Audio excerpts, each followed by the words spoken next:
In this lecture, we will discuss the levels of protein organization. Polypeptide chains in protein molecule remain folded and exhibit additional linkages between their amino acids. Therefore, polypeptide chains exhibit different levels of organization.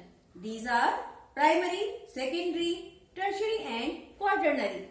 In this lecture, we will discuss primary and secondary structure of proteins. Primary structure includes number of polypeptide chains, number of amino acids per chain and linear sequence of amino acid molecules in a polypeptide chain.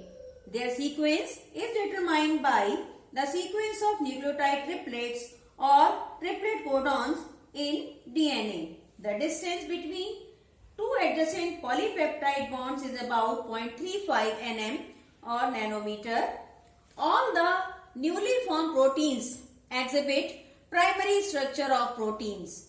Besides hormone insulin, enzyme, ribonuclease, lysozyme, etc. exhibit primary structure. Primary structure of proteins is most unstable and does not make it functional. Here in this diagram we can see the linear sequence of various amino acids joined through peptide bonds. Next is the secondary structure. The primary structure of protein does not make it functional. To be functional, it must have a three-dimensional structure. So, in secondary structure, polypeptide chain is coiled spirally, generally in right-handed manner.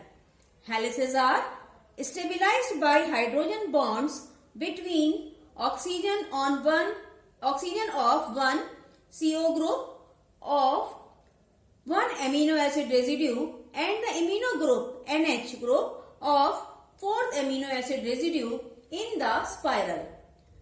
Two basic types of helices represent secondary structure. First is alpha helix.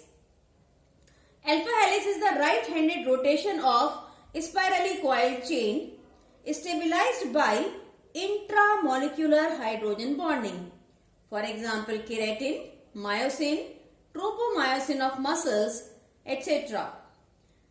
Here we can see the spirally coiled chain showing alpha helix.